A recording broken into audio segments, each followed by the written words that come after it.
listening to the X-Zone Broadcast Network, www.xzbn.net. Radio's authority on the world of the paranormal and the science of parapsychology, celebrating 25 years of broadcasting. Broadcasting around the world and to the great beyond.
The X-Zone Radio Show with Rob McConnell is largely an opinion talk show. All opinions, comments, or statements of fact expressed by Rob McConnell's guests are strictly their own and are not to be construed as those of the X-Zone Radio Show or endorsed in any manner by Rob McConnell, Relmar McConnell Media Company, the X-Zone Broadcast Network, its affiliated networks, stations, employees, or advertisers.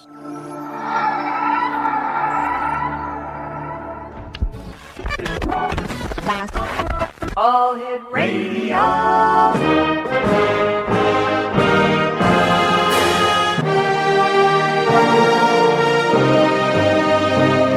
Welcome to the X-Zone, a place where fact is fiction and fiction is reality. Now, here's your host, Rob McConnell.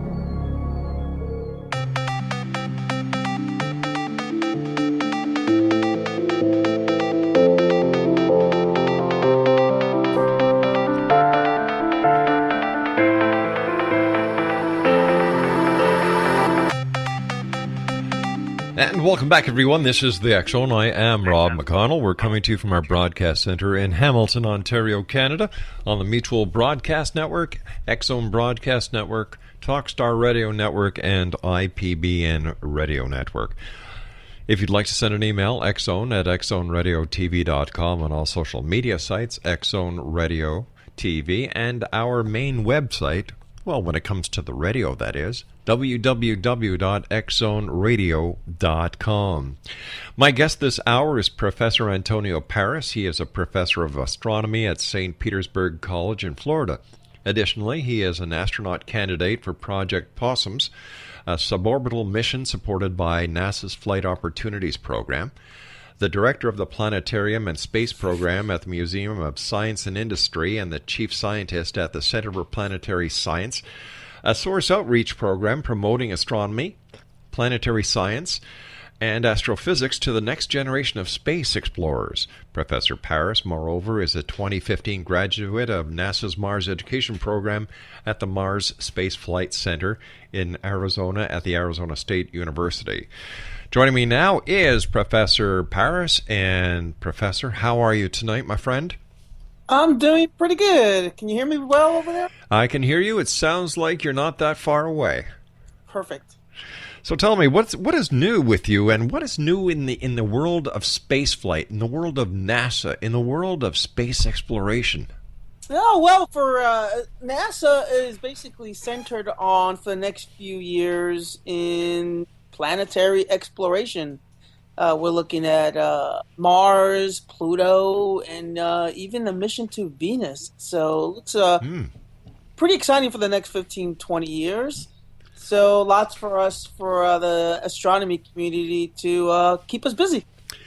Professor, what is the draw of Mars? I understand the the president of SpaceX says that he can have a mission to Mars completed in the next couple of years. I think the draw to Mars is our human instinct to continue exploration. 500, 600 years ago, Christopher Columbus and the explorers from those days, moved forward. They crossed the immense oceans against all odds, and we're here today because of that, I guess. Eventually, I think we basically reached out to everywhere we can geographically on this planet, and that instinct and urge to continue to explore is making us move outside the planet. We can't go to Venus because Venus and Mercury are hostile environments. Mars, not so much. It's not as friendly as Earth, right? But we can still go there. If we have submarines and spacecraft in orbit, I think a self-sustained mission to Mars is not that difficult. The hardest part of going to Mars is the expense. It's very expensive to go to Mars. Would you say that with today's technology, a trip to Mars would be a one-way trip for the occupants of that craft? I don't think so. I think we have the necessary engineers, the technology, the brains to make a spacecraft visit Mars, hang out for about a year and a half until we're back in alignment, and return back. And we have the technology to extrapolate lots of the resources that we have that are already on the Martian surface. Including a little bit of oxygen, hydrogen, and perhaps even water. All the things that we need. So if we plan it carefully, and if we send, for the first few years, the food and water and all the equipment required prior to getting there, it's basically one long camping trip. We'll send the crew over there, and they can come back. All right, Professor, please stand by. Exxon Nation, our guest this hour is Professor Antonio Paris.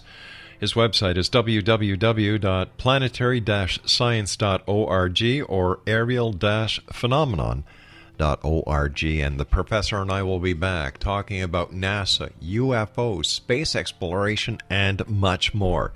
This is the Exxon. I am Rob McConnell. We'll be back on the other side of this break. Don't go away.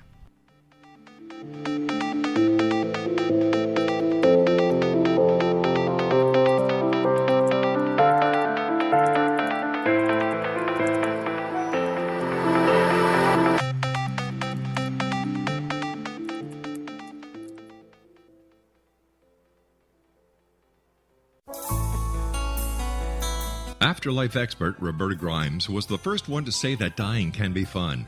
Now her best-selling book, The Fun of Dying, is available in stores worldwide. So if you wonder whether death ends life, how it feels to die, or what heaven might be like, The Fun of Dying was written for you.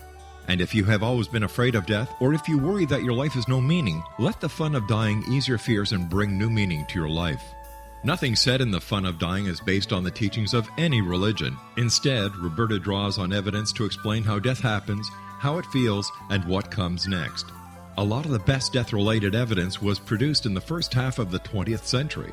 When it is put together with recent discoveries, it tells a consistent and amazing story. Roberta Grimes blogs and answers questions at robertagrimes.com. Her wonderful book, The Fun of Dying, is available on Amazon and at stores worldwide wherever books are sold. You're listening to the X-Zone Broadcast Network, www.xzbn.net.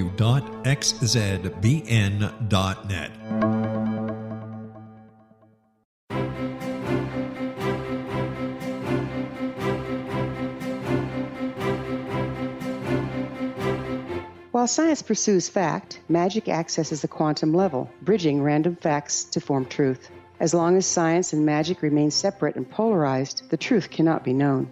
I'm Wilda Wieka. Join me on the Science of Magic radio program dedicated to unification and evolution of consciousness. During each episode, I'll be speaking with experienced and respected scientists and mystics.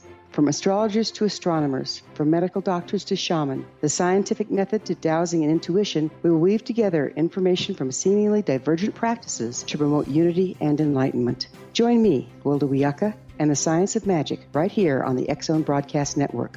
For more information, visit www.thescienceofmagic.net.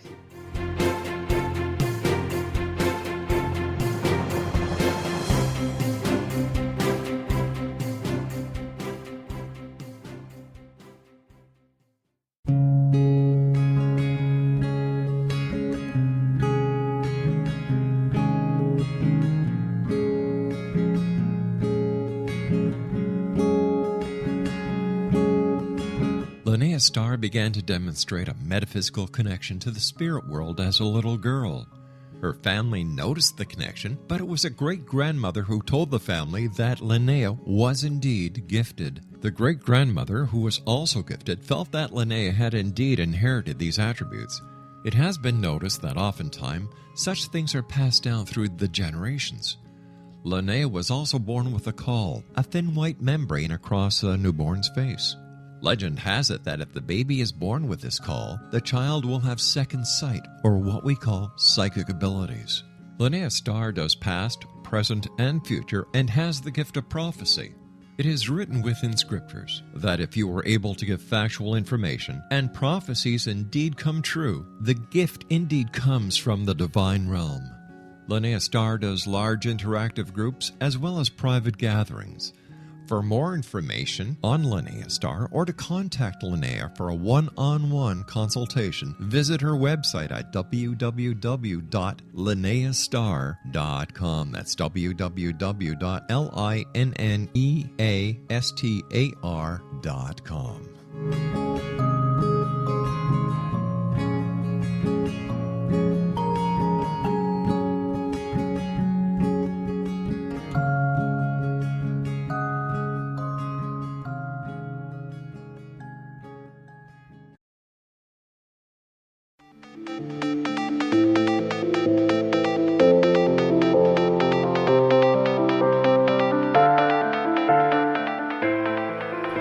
Exonation, Professor Antonio Paris is our special guest, and looking at the accomplishments that have been carried out by scientists like yourself, Professor, and the engineers, and the mind grouping that goes on within the scientific community, the planetary committee, the community, as well as the exploration community. It's just so vast, and yet there are those who actually want to say that, you know what, it wasn't the humans that came up with this engineering. It's all from the UFOs and the spacecraft that we've reverse engineered. As a member of the scientific community, what is it? Was there extraterrestrial engineering that has been implemented into present-day spaceflight, or is this just a bunch of bunk? Well, my answer would be that I don't know. I have my personal opinion is I don't have any proof whatsoever to suggest that any of the technology that we have out there is derived from extraterrestrial civilization intelligence. What I can say is that we do have a lot of smart people. I agree. We have people that can create really cool technology, everything from the iPhone to these self-driving cars today. But who knows? There's a lot of great conspiracies, but unfortunately, those conspiracies I like to call a wilderness of mirrors. No matter where you look, the rabbit hole gets deeper and deeper and deeper. And I just don't see any. I would like to, take everyone's imaginations and put them all together and to suggest, hey, this possibly could have been technology recovered from either extraterrestrial craft or conspiracies among governments and extraterrestrial life. But that's something that we can all fantasize about. It's a lot of claptrap that really leads to nowhere. We really don't have that proof. We have a lot of great stories. We have a lot of deathbed confessions. Right. We have a lot of alleged witnesses, and what I like to call anecdotal information, not anecdotal evidence like some suggest. So it's just going to continue to be lots of great stories, and until my personal, I guess, what's a good word I'm looking for? Not opinion, but when I actually see a spacecraft or evidence of thereof at the Smithsonian or some museum, then we can finally have the answer. But right now, it's just a lot of great stories. You, sir, are a former U.S. Army intelligence officer, infantry officer, paratrooper. You were awarded the Bronze Star Medal for Valor in Iraq. You're also the author of 2 books, Aerial Phenomena and Space Science. You're a certified PADI scuba diver and dive master. And you're a professional member of the Washington Academy of Sciences and the American Astronomical Society. So ask, let me ask you this question, and no disrespect meant whatsoever. Why is a scientist like you, with all your credentials, studying UFOs, and doesn't the study of UFOs as a very well and highly respected scientist like yourself derail your reputation as a scientist? No, it does not. If you look at my entire background, there are a lot of chapters in my life story, and that is a result of my dad inspiring me to do as many great things as possible in my life. My father basically spent his whole life farming, and then his later life teaching, and that was great for him. But he told me, you only live once, and you need to do as many things as you can. So I joined the service. I was server of combat tours, became a scientist, was in the intelligence community for almost 10 years. So that's what I wanted to do. Lots of chapters, lots of great adventures in my life, which all culminated to what I like to do now, which is astronomy. My if you look at all my careers, Army, college, intelligence community, I still always wanted to be involved in space science, and that's where that led to today. But when I look at the UFO phenomena, I don't look at it from some crazy crackpot perspective. I look at how the phenomena has evolved. I look at it from a scientific perspective. And for the most part, most of the scientists and astronomers that I work with understand how I approach this phenomena. And believe it or not, most scientists are closet UFO lovers. I'm sorry to say that, but, I know so many reputable, respectable scientists that look at this phenomena from the comfort of their own privacy. And but from my perspective, I don't really care, because I'm looking at this phenomena from a nuts and bolts perspective. If there are 1,000 cases out there, I only look at 1 or 2 that appear to be highly credible.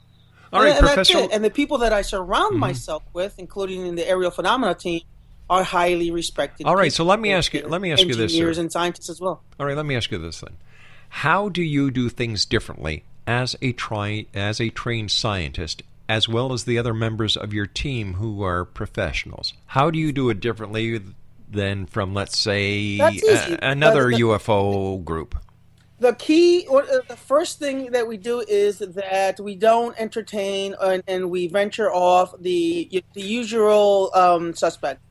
We stay away from these crazy conventions. We don't we stay away from all these groups that have only one thing in common, and that is to spread the conspiracies. And we focus our attention more with groups that are highly reputable, like skeptical organizations, scientific organizations that, like New Fork, for example, National UFO Reporting Center, which is highly regarded, one of the oldest as well, UFO investigative organizations. And more importantly, we follow a very strict protocol, an investigative process that has been derived and shaped from FBI investigations manuals, police investigation manuals, weather phenomena investigations, and we spent 4 or 5 years refining that process, and that's basically what we've been doing and spreading the word as well. So I go to local UFO meetings. Mm-hmm. We tell them what we do. And I think what helped us out was my first book, Aerial Phenomena. If you read it, it's basically an investigative manual that identifies our processes involved and using the scientific method, the actual scientific method of investigating any type of phenomena. You recently published a paper suggesting comets were actually responsible for the WOW signal. Can you elaborate on that? Well, be careful with that. I said that it's a possibility, that it's a hypothesis. And I beg to differ, sir. I beg to differ on the information you sent us. In 1977, the WOW signal was detected. And at that time, radio astronomy was basically in its infancy stage. We didn't know about these are two-edged comets that were in the area. We didn't really understand the hydrogen phenomena that was coming out of the center of the galaxy. And I think most radio astronomers today, after 30, 40, 50 years of this unresolved mystery, are basically honing in that this is most likely a natural phenomena. When you look at the actual location of the signal, it's dead smack in the constellation Sagittarius, which is pointing towards where there's a lot of hydrogen. Mm-hmm. But when I did a little research and did some further investigative analysis, I also learned that at that area, in those areas, there were two comets, and those comets potentially could have been the source of the hydrogen. So, which is why I call them candidates. So, and for me to prove this hypothesis, I'd have to look at the comets when they come back around in 2017. All right. So, when you said in the information you sent us on January the 26th that number 7 was you recently published a paper suggesting comets were responsible for the WOW signal. Mm-hmm. That is an error? It's probably a little lucrative error that I made, okay. But if you actually read the entire paper, it is the conclusion that we added is that the two comets are potentially the source of the WOW signal, and that we need to test the hypothesis before we can definitively say that we're comets. As a ufologist, as a scientist, as an astronomer, as a former member of the intelligence community, what is your take on the Phoenix Lights? Phoenix Lights is rather interesting. Yeah, there's basically, from what I understand, two really separate, widely reported events. One was the so-called events downtown that were allegedly flares, according to the Air Force investigative findings. And then something that I don't think were flares, because people in the dozens reported seeing what appeared to be a boomerang. A large boomerang the size of a football field that was, I think, northeast of Phoenix. Mm-hmm. That looked nothing like flares. So I'm more interested in the actual boomerang than the alleged flares. And I don't know what that was. It could have been extraterrestrial. It could have been something man-made. Mm-hmm. We have a lot of military bases in the four, what do they call it? The four areas. So we don't know what it was. What's interesting about this case is that we do have a lot of witnesses, right. And they all basically corroborated the same story of what they saw. So that makes it for an interesting case. Once again, as an astronomer and a scientist, why are we going back to the moon? I think going back to the moon is basically because the natural resources there that we can exploit for all intents and purposes. The helium-3 that's on the lunar surface is a great non-radioactive isotope that can be used for clean fusion. I think the estimate is that 1 ton of helium-3 is worth about $1 billion, and more importantly, can actually power a country like the United States for 1 year. So when you see countries like China, India, and Russia heading back to study the lunar surface, I think this is more of an economic sign of the thing times. than All right, anything else. Professor, please stand by. We have to take our news break at the bottom of the hour. Exo Nation Professor Antonio Paris is our guest. Planetary-science.org and aerial-phenomenon.org. And we'll both be back on the other side of this break as we continue here in the X Zone from our broadcast center in Hamilton, Ontario, Canada. My name is Rob McConnell. Don't go away.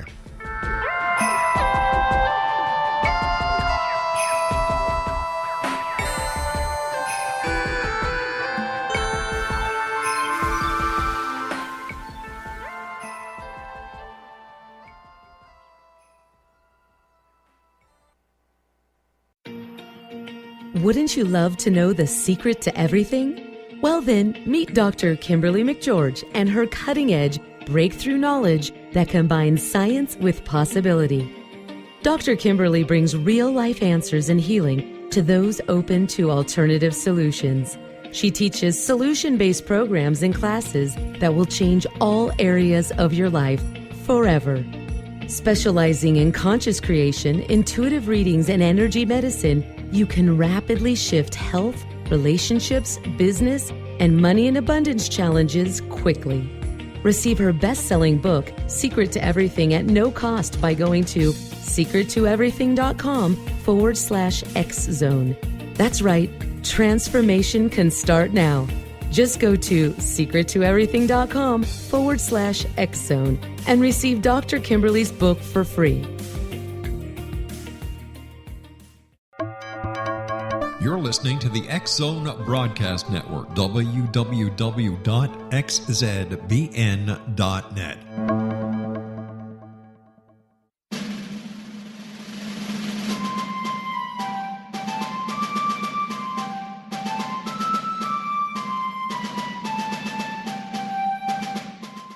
Thomas Jefferson was a Burgess of 27 when he met Martha Wales Skelton, a 22-year-old widowed heiress who was fondly called Patty by her family. They were married on January the 1st, 1772, and they took up residence in a cabin on the building site on top of a Virginia mountain that Thomas had named Monticello. As Thomas and Patty slowly built their first version of the great house at Monticello, the Revolutionary War was heating up. Patty, with difficulty, bore 5 children, but only 2 girls survived. Thomas's political career developed to the point where he was often away from home, but after he authored and signed the Declaration of Independence in Philadelphia, he resolved never again to leave his wife. He was elected the governor of Virginia, just as that state became the Revolution's last battleground. The Revolutionary War ended in 1781, and Thomas gladly retired altogether to my family, my farm, and my books. But Patty continued to want to bear her treasured husband a son, and late in the summer of 1782, she died of kidney failure at the age of 33, 4 months after having borne yet another girl. Thomas was so devastated by her death that he never remarried. He mourned her for the rest of his life, even as he helped to frame the peace in France and then became the first Secretary of State, the second Vice President, and the third President of the United States. This story is true. Thomas Jefferson was such an obsessive letter writer and record keeper that we know where he was and what he was doing nearly every day of his adult life. Every significant thing he says in My Thomas comes from his contemporary writings. My Thomas by Roberta Grimes is now available at Barnes & Noble, Costco, Target, Books A Million, Hudson Booksellers, Kmart, Walmart, Sam's Club, Walgreens, CVS, and online at Amazon.com. You can visit Roberta Grimes online at www.robertagrimes.com.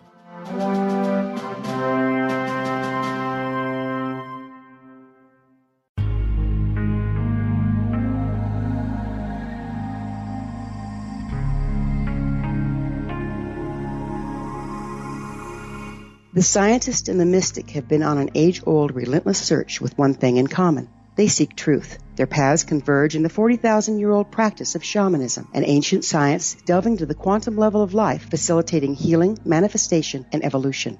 I'm Gwilda Wiyaka, the founder and director of Path Home Shamanic Arts School, a unique Colorado State-certified occupational school, training shamanic practitioners and teachers.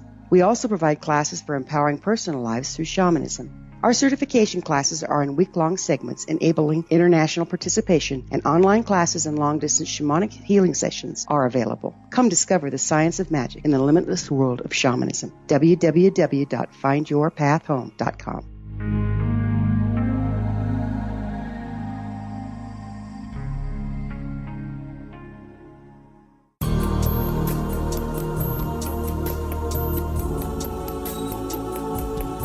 Unwilling to be the government's deadly assassin, gifted psychic Kahara Mitchell went AWOL and ended up buried under rubble in the wake of a great tsunami. She regained consciousness far from Earth on the medical ship of a Daguerreonian intergalactic fleet.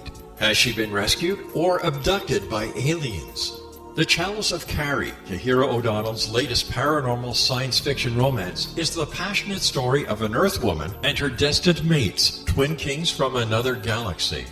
Kahara uses her gifts fighting alongside Lords Rom and Ra in a war that will determine the destiny of galaxies. The Chalice of Carrie by Kahira O'Donnell is now available at KahiraO'Donnell.com or at Amazon.com.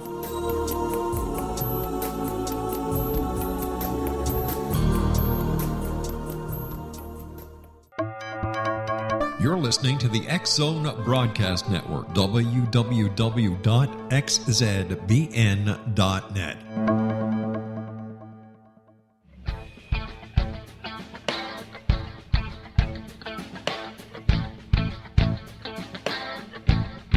What happened in Benghazi is revealed by Nicholas Genix, author of Obama, Islam, and Benghazi. He informs the American people that President Obama deceived them by advocating a strong foreign policy prior to the 2012 presidential election, and Hillary Clinton supported this deception.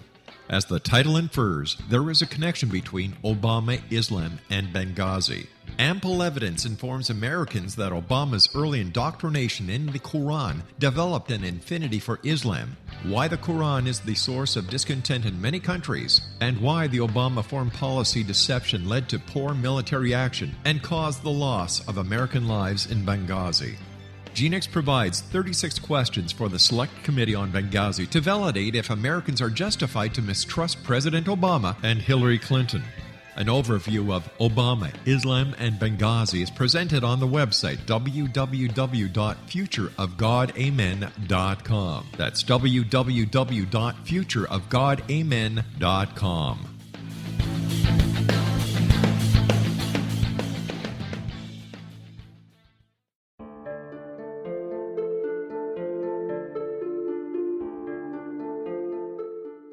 Annie Callahan, dedicated to negotiating a position for Earth within the Daguerreonian Coalition, had trained for 3 years to become an Earth ambassador. Yet, the very eve of her arrival at the capital ruling planet, she is claimed as destined mate to an oversized, mating-maddened vamp who swears he will never release her. Lord Aztaran, king of the Macian sector, has waited over 900 years for his destined mate. Having found her as an alpha vamp, he is unable to relinquish Annie, virtually holding her hostage until he can claim her. Yet Macians cannot survive without their mate's love. How could he strip her of her citizenship, her ambassadorship, and her freedom and expect to win her heart? With All That I Am by Kahira O'Donnell is the latest book in this exciting series, The Daguerreonian Chronicles, guaranteed to keep readers coming back for more. With All That I Am by Kahira O'Donnell is available on Amazon.com and KahiraO'Donnell.com.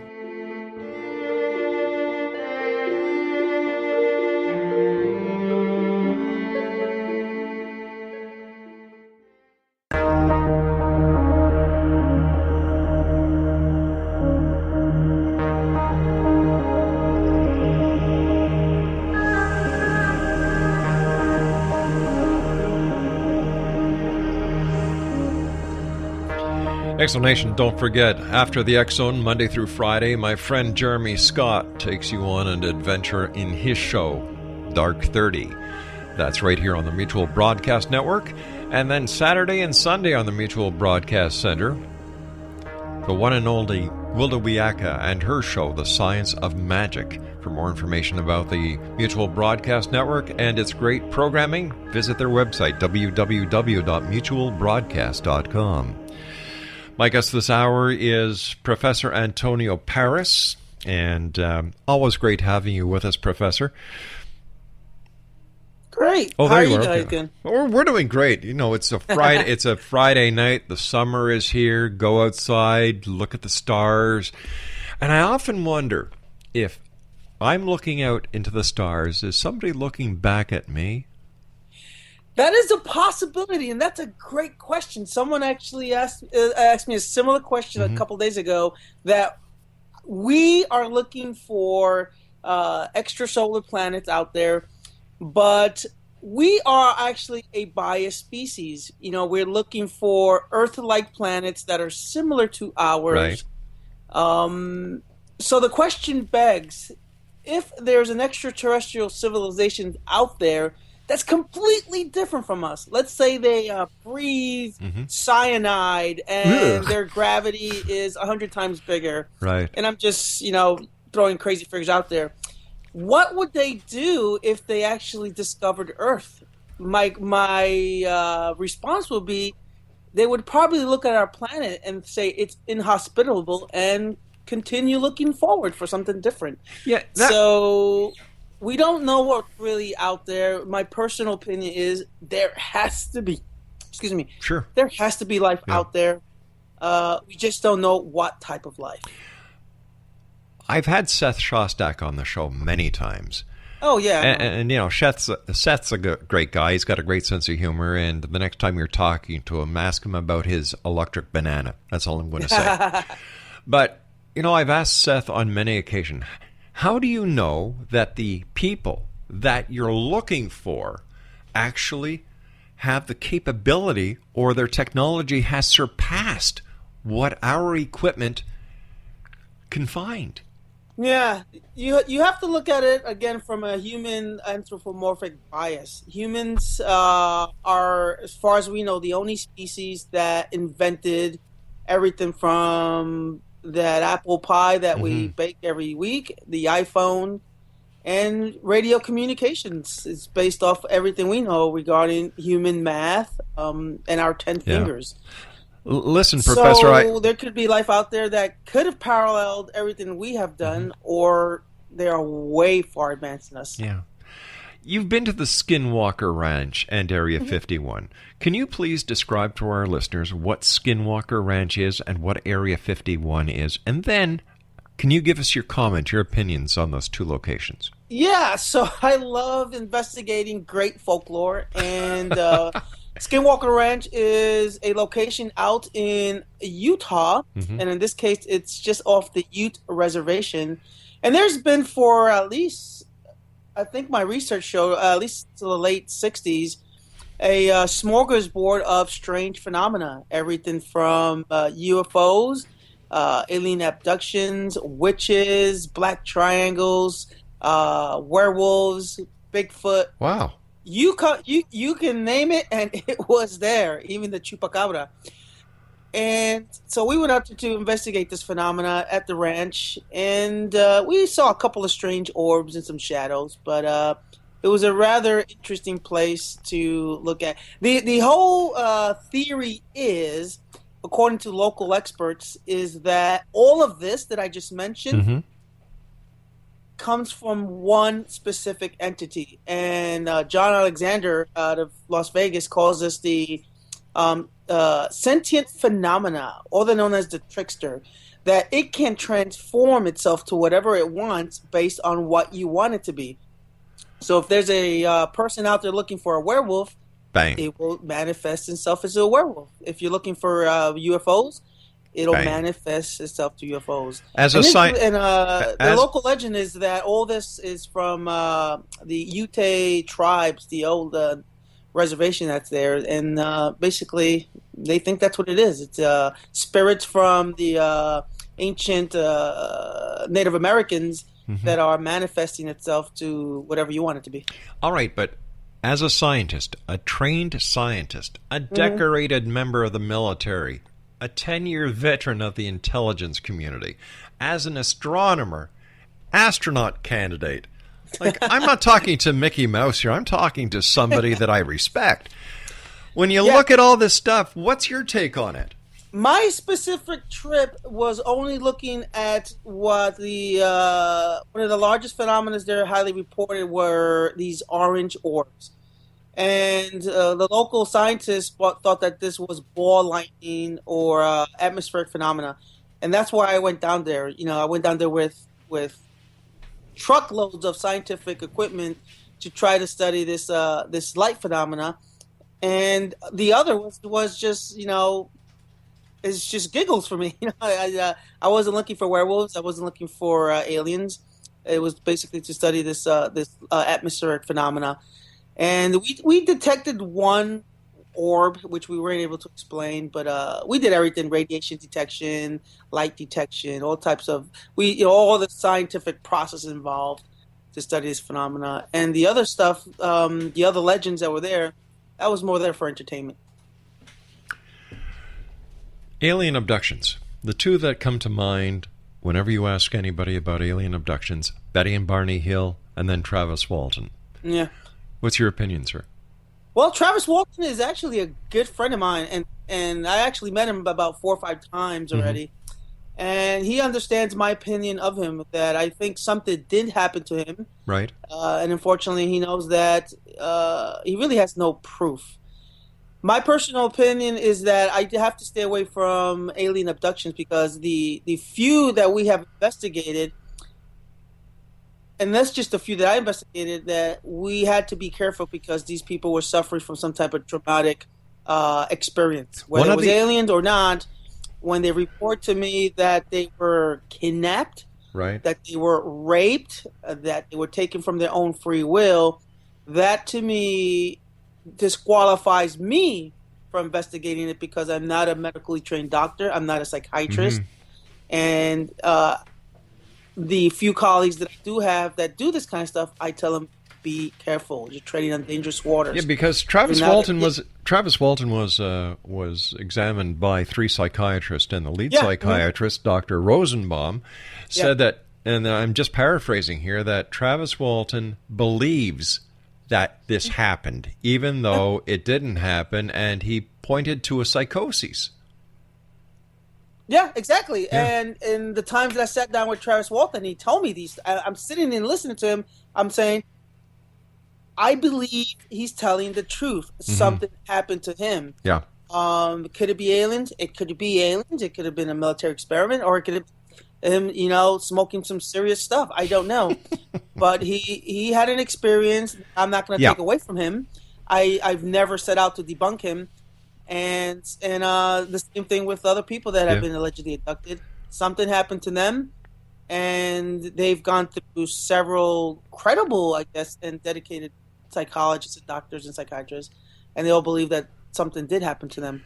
But I tell my team, listen, this is not something that we should be qualified to do. And the last time we did this, we had to call the police department because the alleged abductee was trying to commit suicide. And we were like, okay, we have to stop there. We have to call the authorities. This guy needs some serious medical attention. And that's what we did. And from this point forward, I told my team, listen, if we get an abduction case, we'll take the information and we'll contact local people that we know mm-hmm. that deal with these kinds of cases. Issues. I understand what you're saying 100% because going back, this must have been the year 2000. Mm-hmm. I was at News Talk 610 CKTB where we did the show from. My producer at the time was Martin Sherrod. And Martin, we used to have a messaging system on the computers between the master control and the studio while we were on air. While we were off air, we'd chat. He said, you better take this caller, sounds important. So I took this person as the next caller, and they were basically telling us that they were considering committing suicide because they believed that they had been implanted by alien implants. Nobody would believe them. So while I was talking to the person on the phone, Martin got a hold of the Royal Canadian Mounted Police in BC because this listener was in BC, and they went to the house and they were actually able to intercept the call. And we had a similar situation where they were calling us from the hotel room. Yeah. and the guy was screaming aliens, was in his room, that he was going to shoot everyone, then shoot himself. And I was like, okay, stop this. We called the police department, and they were thankful. I don't know what happened to the guy. I'm hoping that, that he's okay. But we could have just had a string of bad luck. Out of the dozens of cases that we looked at, abductions, a lot, I would say over half of them, these people were not stable and required some type of psychiatric attention. So again, I'm with you on that one too. We have to be careful, and we cannot lead these guys into pseudo things like hypnosis and all those things that are pseudoscience according to the mainstream scientific community. As a scientist yourself, how do you look upon hypnosis? You called it a pseudoscience. Do you think that is the term that's used by mainstream science? It's pseudoscience because it's not really allowed to be used in a lot of situations, including the court of law, science. Sure. But when you've got these people who claim to be trained hypnotists who are dealing, in my opinion, with fire, because if the person believes and they open up, they can actually cause more harm than good. Now, this is just my own personal belief. Why are they allowed to practice this? Well, first of all, you have to remember that most of the hypnosis regarding these subjects are usually voluntarily, and if you go to any of these, and this is why we stay away from these conferences. A lot of this is they kind of force people to do these kind of things. They have these like hypnosis special groups and these abduction only forums, and I'm sorry to say this, but they bring a lot of these people because it brings people through the doors. But it's a very dangerous thing, and any legitimate doctor or psychiatrist will tell you that hypnosis just does not work. It basically brings false memories, and it brings false belief spectrum. So we have to be really careful with that stuff. And it seems that the UFO community has their own UFO hypnosis specialists that they use who, number one, they believe in UFOs, therefore they could actually lead the session to whatever conclusion they want. When your own interrogator leads the witness, that becomes basically, it basically skews the actual evidence. And they're really, I don't know, maybe you can answer this for me. Is there an actual clinical legality or license regarding hypnosis? I mean, is this something you get a PhD in, or is this again like a pseudo claptrap? Well, my first of all, my opinion of the PhDs today, that if you don't go to a recognized university, if you do not do your dissertation, if it doesn't take you 4 to 8 years to get your PhD, well, you can go online, spend $250 from an organization, they'll give you a PhD. Though the internet PhDs, in my opinion, are piled higher and deeper. Whereas I believe that the internet has taken a lot of credibility away from people who have spent years learning, proving themselves, learning, mentoring, and that these people who just take these online courses, I'm sorry, I don't give them any credibility whatsoever. Yeah, I did it the old-fashioned way. Yeah. I had to go to school. I had to write a thesis, and my thesis doctor had I went through 3 different arguments to get that approved. It's a little different now. There is you can go through 2 or 3 years and get a degree, which is okay as long as it's from a reputable school and you still do your internships and things like that. But you can go on any given website now and get your PhD, and you can get like PhDs now in ufology from non-accredited schools, obviously. That's where the PhD stands for piled higher and deeper. It's just like going on the internet and getting a reverend in front of your name. I did this one day on the show, and all my 3 dogs now have reverends in front of their name. Like, come on. You get these people who come on when we're talking about ghosts and they're reverend this, bishop that. Yeah. First question I ask is, what seminary did you go to? Well, I didn't go to one. I went to such and such. I belong to such and such a church. So what do? We check them out on the internet. Yeah, I think if you want to be regarded as at least credible, is you have to get the education out of the way, and then more importantly, in my business, you have to publish. You have to publish from blind peer review, do the hard work, submit it. And I've done publications where they were rejected, and I had to go back to the drawing board. Sure. But public peer review publications is what shapes your credibility, and that's what I've been doing for the last close to 8 years now. I don't think you're old enough to remember this, but when I was going to school and when I was taking my courses, I went to something called a library. Oh, of course. And they used to have something in their walls filled with something that we call books. Mm-hmm. And you had to do something called research. Not like today. And I think that what we're doing and making it so easy for people to zip through the educational system is going to bite us on the butt really hard in the future. I've actually shaped most of my my syllabus that way. So when my college students come in, they have to do the research the hard way. Like they physically have to go out and study the night sky and look at the constellations. And I don't make it easy for them to go on the internet and and look at the night sky that way. So they have to go to the library and look at specific books that I chose. Yep. They have to go out in the night sky. Hey, Professor, I hate to do this, but I've got to take my final break. Please stand by, my friend. Great. All right, buddy. Exo Nation, our good friend, Professor, not Doctor, Professor Paris Antonio is our special guest, and we'll both be back on the other side of this break as we wrap up this hour here in the X Zone from our studios in Hamilton, Ontario, Canada. Don't go away.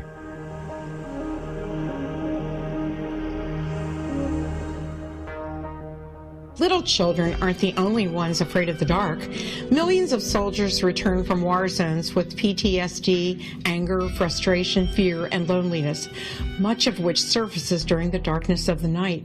You have the chance to change the lives of these American heroes. Songs and Stories for Soldiers.us provides free MP3 players for these men and women. With a list of 3 million songs in 16 different styles, 100,000 audiobooks, and 30,000 old-time radio programs, every veteran can find something to soothe and comfort them at no cost. All our players contain an 8-hour audio program designed to help veterans fall asleep. With 1,500 plus vets now participating, it's our goal to deliver 10,000 audio players this year. Go to our website at songsandstoriesforsoldiers.us. Help us help a veteran make it through the night.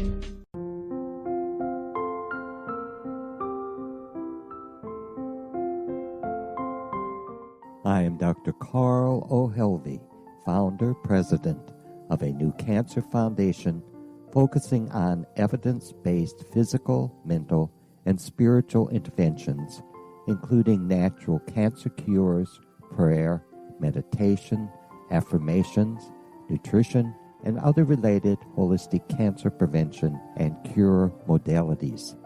These are used in cancer education, research, and financing care.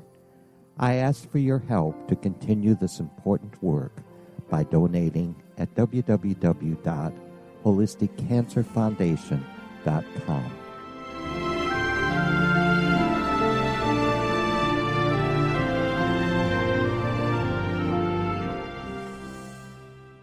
You're listening to the X Zone Broadcast Network, www.xzbn.net.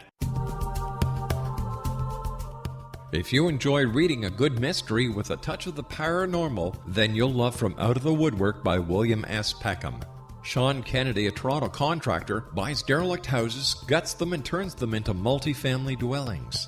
When Sean buys 29 Livery Lane, a century house in ruins, and starts the renovation, the house fights back. He is visited by ghosts of owners past. His visions are triggered by touching an oak mantle, reading a faded letter, opening an old locket, or opening a brand new casket in the basement. These visions will take you on a trip across southern Ontario from Niagara Falls to Toronto to Kingston. From Out of the Woodwork is now available in paperback and on your favorite electronic reader. To order your copy of From Out of the Woodwork, go to www.williamspeckham.com. That's www.williamspeckham.com.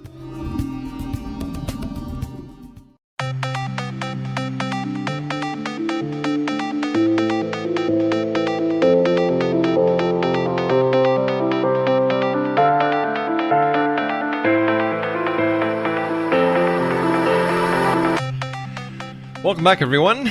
Our guest this hour, Professor Antonio Paris. Here's a couple of websites, planetary-science.org and aerialphenomenon.org. First of all, Professor, always great talking to you. It's great having you back on the show. But I have to ask you something. What are your feelings, and what do you think is the present status of the UFO culture? I think the UFO culture is seriously in dire needs. If I look at a lot of these websites that I was looking at just a few minutes ago, they're all begging for money. The last conference I went to about 3 years ago, I swore to myself it would be the last one because it was nothing but a major circus.